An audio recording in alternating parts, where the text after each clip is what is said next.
Hello everyone, we are starting with metals and non-metals and we'll be covering some MCQs related to this chapter. So first question in this it says is what happens when calcium is treated with water. मतलब calcium को अगर आप water के अंदर mix करोगे तो क्या होगा. तो कुछ ऑप्शंस दिए हुए हैं और उसमें से हो सकता है पॉसिबिलिटी है कि एक दो सही हो सकते हैं, क्योंकि आप देखो नीचे ऑप्शंस में से दो मैक्सिमम दिए हुए हैं आपको. तो फर्स्ट वाला देखते हैं, it does not react with water. This is not there, it do react with water first of all. ठीक है, रिएक्शन तो होगा with water. Second, it reacts violently with water. ऐसा कुछ नहीं है, वायलेंटली नहीं रिएक्ट करता है ये, क्योंकि इसकी इतनी अच्छी मतलब वो नहीं होती, रिएक्टिविटी नहीं होती, तो वायलेंटली रिएक्ट नहीं करता वाटर के साथ. It react less violently with water. Yes, it do react, जैसे मैंने आपको पहले ही बताया था कि रिएक्ट ज़रूर करता है बट वेरी लेस वायलेंटली, मतलब बहुत ज़्यादा रिएक्टिव नहीं होता. Fourth, bubbles of hydrogen gas formed stick to the surface of calcium. As you can see in this diagram as well, मैंने डायग्राम भी यहाँ पे प्लेस किया है.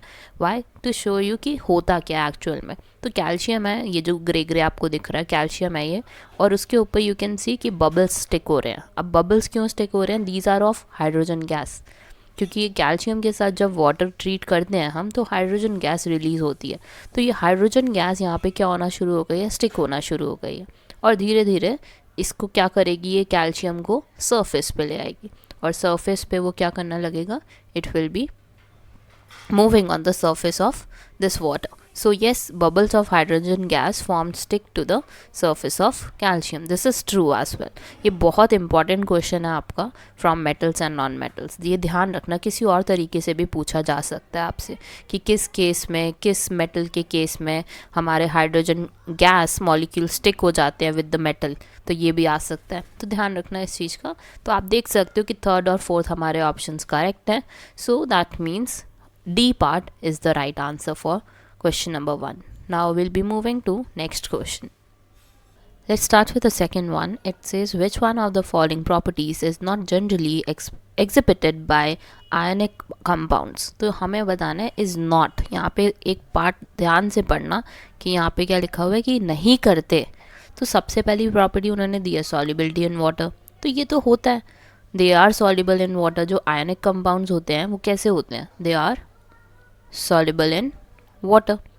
दूसरी चीज़ अगर हम बात करें उसकी इलेक्ट्रिकल कंडक्टिविटी की, in solid state, so they are not, मतलब कि सॉलिड स्टेट में they are not good conductors. आपने ये पढ़ा भी होगा बहुत बार कि अगर हम आयनिक सॉल्ट लेते हैं कोई भी, तो वो रिएक्ट नहीं करता और या वो आयंस फॉर्म नहीं करता किस स्टेट में? सॉलिड स्टेट में. पॉसिबिलिटी नहीं है कि हमारा Na+, जैसे एक एग्जांपल देते हैं NaCl is a ionic compound, तो ये ऐसा पॉसिबल ही नहीं है कि ये सॉलिड स्टेट में Na+ बनेगा और Cl- बनेगा और आयन नहीं बन रहा, तो इसका मतलब कंडक्टर नहीं है. ठीक है, सॉलिड स्टेट में नहीं होता ये पॉसिबल. बट अगर आप इसी को मॉल्टन स्टेट में लेते हो, मॉल्टन स्टेट मतलब एक्वा स्टेट, ठीक है, तो अगर आप इसको एक्वा स्टेट में करते हो तो it can be Na+ and Cl-. So hence it is conductive in nature. So मॉल्टन state में तो कंडक्टिविटी है, सॉलिड स्टेट में कंडक्टिविटी नहीं है. And yes, they have high melting and boiling point as well. So right option out of these four is B part, क्योंकि इनकी conductivity zero होती है इन सॉलिड स्टेट. ठीक है, B is the correct one. Let's start with question number 3. It says which of the following metals exist in their native state in nature. तो native state क्या होती है? बेसिकली ऐसी state जहाँ पे वो फ्री होते हैं. फ्री मतलब कि किसी और से रिएक्ट नहीं करते. तो हमें इन चार ऑप्शंस में से ये बताना है कि कौन से हमारे ऐसे मेटल्स हैं जो बहुत ही कम रिएक्टिव हैं. जैसे आपका कॉपर है, यहाँ पे आपके पास Au है, Au is for gold, zinc है, Ag है सिल्वर. तो इनमें से आपको बताना है कि कौन से लीस्ट रिएक्टिव है बेसिकली, क्योंकि नेटिव स्टेट वो होती है जब वो ऐसे एलिमेंट्स जो किसी और से रिएक्ट करना पसंद नहीं करते. So one of them we know is gold Au and other is Ag. So second and fourth is the right answer to this. Second और फोर हमारे किस कैटेगरी में आते हैं? नेटिव स्टेट में. So yes, C is the correct option है. So this is your answer for question number 3. Now moving to question number 4. Generally non metals are not lustrous. तो non metals जो होते हैं वो लस्ट्रस नहीं होते हैं. लस्ट्रस का मतलब होता है कि चमक वाले. तो वो चमक वाले नहीं होते. Which of the following non metal is lustrous, but out of these non metals one is lustrous. एक आपको दिया हुआ है सल्फर, सेकेंड दिया हुआ है ऑक्सीजन, तीसरा दिया हुआ है नाइट्रोजन, चौथा दिया हुआ है iodine. So out of these all iodine is the one which is lustrous, और उसका कलर कैसा होता है, it is greyish black. And ये कैसे एग्जिस्ट करते हैं, they exist in crystal form. तो yes, it is lustrous out of these all non-metals, which is option number D, iodine. Let's now start with question number 5. It says which one of the following metals do not react with cold as well as hot water. तो सबसे पहले आपको sodium दिया हुआ है, तो sodium तो cold water के साथ रिएक्ट कर जाता है. हमें बताना है कि कौन सा ऐसा मेटल है जो रिएक्ट कोल्ड के साथ भी नहीं और हॉट के साथ भी नहीं करता.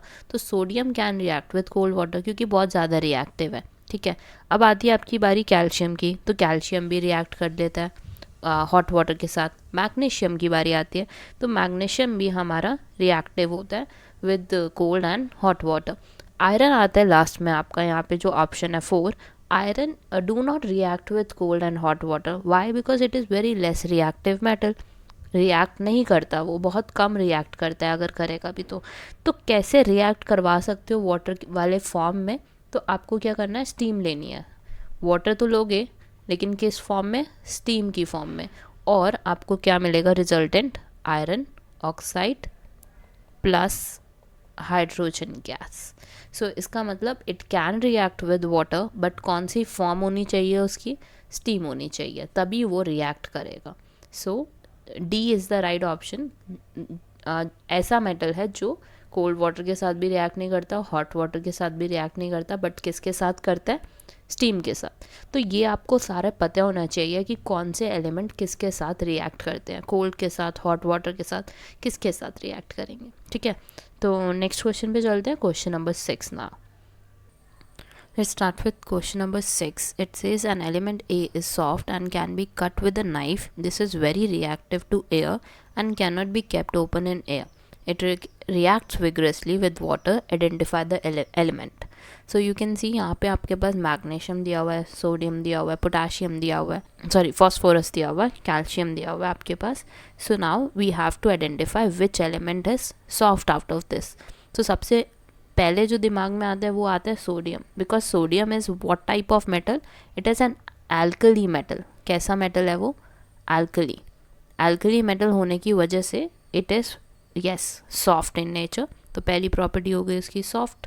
Second, it is very reactive, because आपने अगर रिएक्टिविटी सीरीज याद की है तो सबसे ऊपर सोडियम ही आता है. So it is very reactive, और आप उसको खुले में नहीं रख सकते, you have to keep it with some kerosene. Kerosene डाल के उसको स्टोर करना पड़ेगा ताकि वो किसी चीज़ के साथ रिएक्ट ना करे. So out of these all sodium is the one which is very reactive out of these all 4. Magnesium नहीं होता, फॉस्फोरस नहीं होता, कैल्शियम नहीं होता. So yes, sodium is the one. Now moving to question number 7. Let's start with question number 7. It says electric configuration of 3 elements X, Y, Z are. Which of the following is correct? तो सबसे पहले आपके पास X दिया हुआ है, उसकी electronic configuration 28 दी हुई है, Y है 287 और Z आपका दिया हुआ है 282. तो अब हमें ये बताना है कि X मेटल है, Y मेटल है, Z मेटल है और नॉन मेटल है, इनमें से कुछ ऑप्शंस हैं. तो सबसे पहले अगर हम देखें तो X इज़ कम्प्लीट, मतलब यहाँ पे कोई जगह ही नहीं है कि और कोई एलिमेंट आ सके. ऑक्टेट कंप्लीट है. So if octet is complete that means it is a type of inert gas we have, क्योंकि ये किसी और से रिएक्ट करेगा ही नहीं, तो ये तो कैंसिल आउट हो गया सबसे पहले. नेक्स्ट वाई देखते हैं. वाई के पास आप देख सकते हो 17 है. 17 होता क्या है, वैसे भी क्लोरीन होता है. टोटल ऐड करेंगे तो 17 आएगा and it is chlorine, and therefore it is a non metal we have. Next देखो आपको क्या दिया हुआ है, 282 विच इज़ 12, और 12 क्या होता है आपका, मैग्नीशियम. और मैग्नीशियम के पास अगर दो एक्स्ट्रा इलेक्ट्रॉन्स पड़े हैं that means it is a metal we have. So you can see that Y is non metal, Z is a metal. So D option is correct. Let's start with question number 8. It says, although metals form basic oxide, which of the following metals form an amphoteric oxide? तो सबसे पहले इसको answer करने के लिए आपको ये पता होना चाहिए कि एम्फोटेरिक ऑक्साइड्स कौन से होते हैं. तो एम्फोटेरिक ऑक्साइड्स आपके कौन से हैं जो रिएक्ट करते हैं बेस के साथ भी. They can react with base as well as with acids, दोनों के साथ ही रिएक्ट करके we can get resultant out of it. ठीक है, तो ये चीज़ ध्यान रखना. अब आपके पास पहला ऑप्शन है sodium. Sodium is not an amphoteric oxide. Sodium के साथ एम्फोटेरिक ऑक्साइड नहीं बनता. कैल्शियम आपको दिया हुआ है, कैल्शियम के साथ भी नहीं बनता. एल्यूमिनियम के साथ ज़रूर बनता है और कॉपर के साथ नहीं बनता. तो ये ध्यान रखना कि aluminium forms amphoteric oxide for you. और भी 2 मेटल्स हैं जो एम्फोटेरिक ऑक्साइड बनाते हैं अपार्ट फ्रॉम एल्यूमिनियम. ठीक है, सो ये ध्यान रखना. Will be moving to question number 9 now. Let's start with question number 9. It says generally non-metals are not conductors of electricity. Yes, we know that कि non-metals जो होते हैं they are not good conductors of electricity. Which of the following is a good conductor of electricity? But यहाँ पे आपको कुछ non-metals दिए हुए हैं और उसमें से आपको ये बताना है कि कौन से good conductors हैं electricity के. तो पहला आपको दिया diamond. Diamond is not a good conductor. Graphite आपका yes it is a good conductor. Why graphite is a good conductor? It is basically one of the allotrope of carbon. Carbon से बना होता है and that's why it has a good interconnection and helps us in conducting electricity. तो yes B is the right option. C answer नहीं है आपका. Sulphur नहीं conduct कर सकता इलेक्ट्रिसिटी. फ्लोरीन कंडक्ट नहीं कर सकता इलेक्ट्रिसिटी. तो आंसर क्या है आपका? ग्रेफाइट. इसको ध्यान रखना. This can be the question in term 1. Let's start with question number 10. It says electrical wires have a coating of an insulating material. The material generally used is. तो कौन सा ऐसा मटेरियल होता है वो हमें बताना है. तो सबसे पहले आप ध्यान से देख लो, इंसुलेटिंग मटेरियल होना चाहिए. इंसुलेटिंग मटेरियल का मतलब क्या है? जो कंडक्ट ना करे इलेक्ट्रिसिटी. तो जो भी वायर्स होती है हमारी वो किससे कोट की जाती है? It is coated with plastic material. और प्लास्टिक मटेरियल हमारा कौन सा है इस ऑप्शंस में से? PVC, polyvinyl chlorine. ठीक है, दिस इज़ द मटेरियल जिससे हम वायर्स को कोट करते हैं ताकि वो कंडक्ट ना करें. अब सल्फ़र तो हो नहीं सकता, नॉन मेटल है. ग्रेफाइट नॉन मेटल है बट कंडक्ट करता है, लेकिन हमें कंडक्टर नहीं चाहिए ऊपर की कोटिंग के लिए. All can be use. This is incorrect as well. So PVC is the right option. कि अगर आपको कभी भी वायर्स बनानी है तो उसके ऊपर कौन सी कोटिंग करेंगे हम? पॉलीविनाइल क्लोराइड की. Right, so yes, this is the answer for question 10. Now moving to question number 11. Question number 11 is which of the following non-metal is a liquid? तो यहाँ पे 4 नॉन मेटल्स दिए हुए हैं, इसमें से आपको एक बताना है जो लिक्विड है. कार्बन लिक्विड नहीं होता. Bromine is liquid. Third one is phosphorus which is not a liquid. Sulphur is not a liquid as well. तो सिर्फ इसमें से कौन सा आंसर आपका है? It is bromine. ये ज़रूर याद रखना क्योंकि this is one of the important question for MCQs. Let's now do question number 12. Let's start with question number 12. It says which of the following can undergo a chemical reaction? मतलब कि chemical reaction किस case में possible है out of these 4 options. तो सबसे पहले आप देखो कि आपको क्या दिया हुआ है? MgSO4 plus Fe. इसको आंसर करने के लिए ना आपको ये रिएक्टिविटी सीरीज याद करनी पड़ेगी. आपको पता होना चाहिए कि कौन ज़्यादा रिएक्टिव है, कौन कम रिएक्टिव है. Then only you will be able to answer this question. अब यहाँ पे आपको क्या करना है? आपने देखना है कि एलिमेंट क्या Mg से ज़्यादा रिएक्टिव है. अगर होगा तभी रिएक्शन होगा. तो यहाँ पे ध्यान से देखो, Fe ये रहा, Fe की पोजीशन ये रही, Mg की पोजीशन ये रही. तो आपका जो कंपाउंड वाला है वो ज़्यादा रिएक्टिव है. किससे? Fe से. इसका मतलब there won't be any reaction. अब ध्यान से देखेंगे नेक्स्ट वाला ZnSO4 और Fe. Fe और Zn का रिलेशन देखो. Fe कम रिएक्टिव है और Zn ज़्यादा रिएक्टिव है. अगेन ये कंपाउंड वाला ज़्यादा रिएक्टिव हो गया तो इसका मतलब कोई रिएक्शन नहीं होगा. जो हमारा सिंगल एलिमेंट होता है ना वो ज़्यादा रिएक्टिव होना चाहिए. अब नेक्स्ट देखो आपके पास क्या है? MgSO4 plus Pb. अब आप यहाँ पे ध्यान से देखो कि Pb क्या है आपका? ये रहा. Mg का है, Mg ऊपर है, फिर से कंपाउंड वाला ज़्यादा रिएक्टिव है तो इसका मतलब फिर से रिएक्शन नहीं होगा. अब लास्ट वाला देखते हैं. आई थिंक यही होगा पॉसिबल क्योंकि देखो यहाँ पे आयरन ये रहा और आपका कॉपर. देखो कौन ज़्यादा रिएक्टिव है, आयरन ज़्यादा रिएक्टिव है, इसका मतलब देयर विल बी रिएक्शन और क्या फॉर्म होगा, FeSO4। ठीक है, तो D option is the correct one. तो ये वाला बहुत अच्छे से करके जाना, रिएक्टिविटी सीरीज पक्का इसमें से MCQ बन के आएगा आपके सामने टर्म 1 में। मूव करते हैं नेक्स्ट क्वेश्चन की तरफ। Let's start with question number 13. It says which among the following statements is incorrect for magnesium metal? तो magnesium metal के बारे में incorrect statement हमें बतानी है। फर्स्ट देखो, it Burns in oxygen with a dazzling white flame. Yes, अगर आप इसको बर्न करोगे ना in the presence of oxygen तो कैसा फ्लेम मिलता है आपको, वाइट डेजलिंग फ्लेम। ये आपने फर्स्ट चैप्टर में भी पढ़ा था। सेकंड देखो, it reacts with cold water to form magnesium oxide and evolves hydrogen gas. पहली बात कि मैग्नीशियम हमारा जो होता है वो कोल्ड वाटर के साथ रिएक्ट नहीं करता, it reacts with hot water.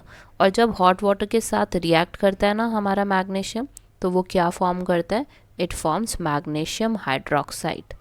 और साथ ही साथ क्या रिलीज़ करता है, सम हाइड्रोजन गैस इज रिलीज। तो ये ध्यान रखना, आप देख सकते हो सी ऑप्शन में भी यही है, डी ऑप्शन में भी यही है। हॉट वाटर या स्टीम के साथ जब भी रिएक्ट करेगा it will give us magnesium hydroxide and hydrogen gas. तो ए, सी और डी आपके बिल्कुल करेक्ट स्टेटमेंट है। इनकरेक्ट कौन सा है आपका, इट इज़ ऑप्शन बी। ठीक है, this is your answer, B is the correct one here. Now moving to question number 14. Let's start with question number 14. It says which of the following property is generally not shown by metals? मतलब एक ऐसी property जो metals नहीं show करते। ठीक है, first देखो, electrical conduction, this is shown by the metals, मतलब वो इलेक्ट्रिकल अच्छे होते हैं, कंडक्टर्स की तरह बिहेव कर सकते हैं। बी देखो, sonorous in nature, yes they are sonorous in nature. Dullness, dullness नहीं होते, मतलब मेटल्स जो होते हैं हमारे वो कैसे होते हैं, कौन सी प्रॉपर्टी होती है डलनेस के ऑपोजिट, इट इज़ लस्ट्रस, चमकीले होते हैं। ठीक है, और डक्टिलिटी भी शो करते हैं। तो इसमें से कौन सी प्रॉपर्टी नहीं शो करते, वो डलनेस। ऑप्शन क्या हो जाएगा आपका, इट इज़ पार्ट सी। ठीक है, डलनेस का ऑपोजिट लस्ट्रस, लस्ट्रस होते हैं मेटल्स, लेकिन यहाँ पे हमसे क्या पूछा गया था कि is not shown by metals, so it is C. Now moving to question number 15. Let's start with question number 15. It says the ability of metals to be drawn into thin wires is known as. तो मतलब आप क्या कहना चाहते हैं, ये यहाँ पे ये देखते हैं हम, मेटल्स को हम किस में कन्वर्ट कर दें, थिन वायर्स में। तो इस प्रॉपर्टी को हम क्या बोलते हैं, डक्टिलिटी।